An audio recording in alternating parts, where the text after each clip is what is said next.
কিন্তু আগেটা নষ্ট হয়েছে তো। নষ্ট হয়েছে বলতে নোয়াখালী বিজ্ঞান ও প্রযুক্তি বিশ্ববিদ্যালয়ের ক্যাম্পাস এরিয়া। আমার ইউটিউব চ্যানেল চলো ঘুরি বাংলাদেশ থেকে আগের ভিডিওটা সবাইকে স্বাগতম। বন্ধুরা, আশা আগেরটা করি আছে কিন্তু সবাই আলাদা হয়ে আমার পড়ছে আর কি। চ্যানেলটিকে সাবস্ক্রাইব করবেন, সেই সাথে লাইক এবং কমেন্ট করবেন।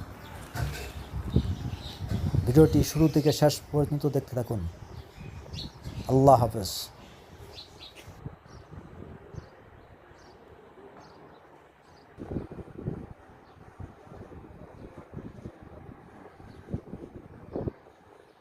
আরেক মিনিট